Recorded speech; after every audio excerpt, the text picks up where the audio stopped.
বন্ধুরা আসসালামু আলাইকুম, ড্রিম কিচেনে স্বাগতম। আজকে আমি রান্না করে দেখাবো শোলা কচু চাক চাক করে কাটিয়ে সুন্দর করে নিয়ে ধুয়ে টুয়ে নিয়ে তাই শোলা কচু নারকেলের দুধ দিয়ে রান্না করে দেখাবো। এই শোলা কচুটা কিনে নিয়ে আসে, তা ভাবলাম যে জাত করে খাই, একটু সুন্দর করে নারকেলের দুধ দিয়ে রান্না করে খাই, সবার পছন্দ। এই জন্য আজকে আমি এই নারকেলের দুধ দিয়ে রান্না করেছি। এর একটা স্বাদই আলাদা। এইভাবে ছুলিয়ে নিয়ে ওই চাক চাক করে কাটিয়ে ওর গায়ে একটু কালো থাকবে না, সুন্দর করে ভালো করে বাদাইয়ে ছুলতে হবে। ছুলিয়ে নিয়ে চাক চাক করে কাটিয়ে আর হলদি লবণ মাখায় রাখতে হবে।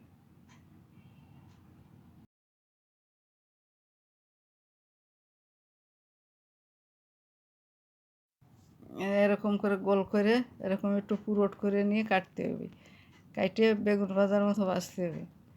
এখন ধুয়ে নিয়ে আইছি, এখন হলুদ আর লবণ দিয়ে সুন্দর করে মাখাই নেব। মাখাই নিয়ে তাই তেলে ভাজবো। কড়াই গরম হয়ে গেছে, এখন তেলটা দিয়ে দেব। দিয়ে এই ছোলা কচুগুলো সুন্দর করে ভেজে নেব।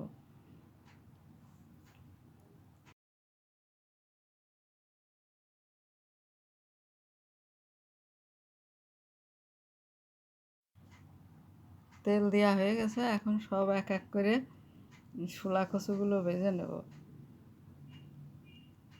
দিয়ে এরকম সবগুলো দিয়ে তারপরে ঢাকনা দিয়ে ঢেকে রাখবো। একটু ভালো করে ভাজি হবে, ওই পিঠ লাল হয়ে গেলে আবার এই পিঠ উল্টোই দেব, দিয়ে উল্টিয়ে পাল্টিয়ে সুন্দর করে ভেজে নেব।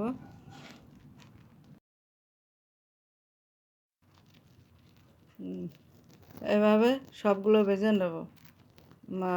কচুগুলো লাল হয়ে গেছে, এখন এগুলো সব আস্তে আস্তে উঠিয়ে নেব।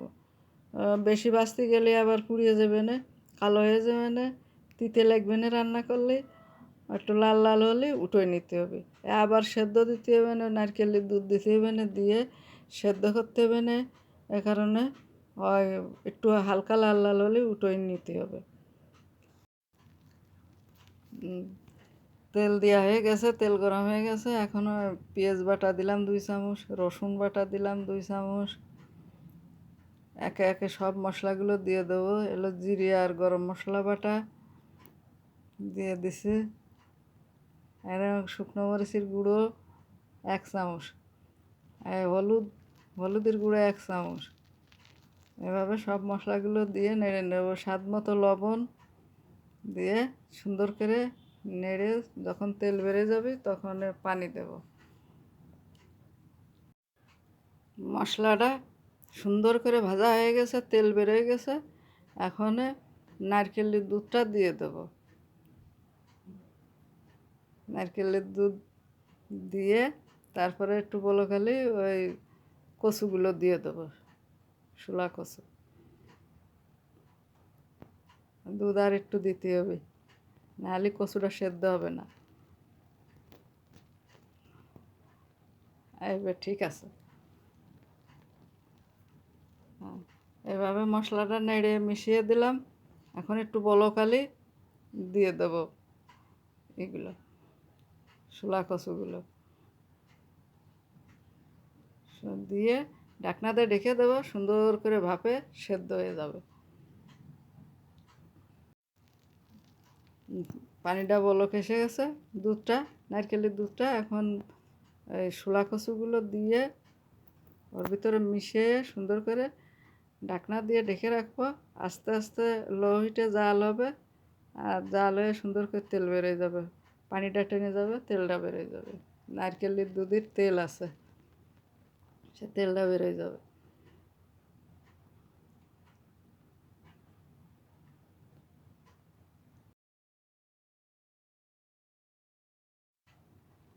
এরপর যে নেড়ে ছেড়ে নিয়ে একটু লেবুর রস দিয়ে দেবো।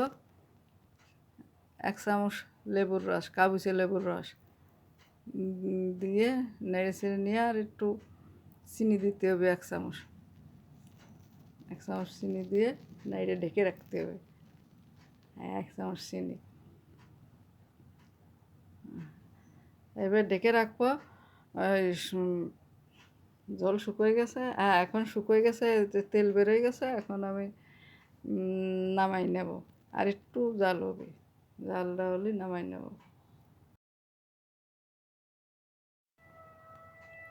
আমার শোলা কচুর তরকারি রান্নাটা শেষ। এখন আমি নামিয়ে নেব।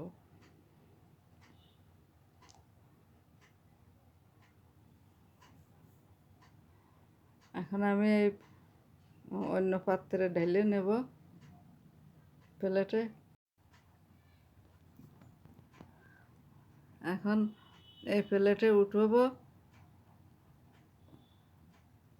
ফ্রাই প্যানেতে এই প্লেটে উঠে নেব। নিয়ে দেখেন কত সুন্দর হয়েছে। দেখলি মনে হচ্ছে খাই, ঘিরা নেই, পেট বেড়ে যায়। মানে এর টেস্টই আলাদা। আমি এর আগে রান্না করেছি, সবাই ছিটিয়ে ফিটিয়ে খেয়ে নিয়েছে, বাসার ফ্যামিলির সবাই। এর একটা বাসনাই আলাদা, ঘ্রাণই আলাদা। আপনারা এভাবে বাসায় রান্না করে খেয়ে দেখবেন।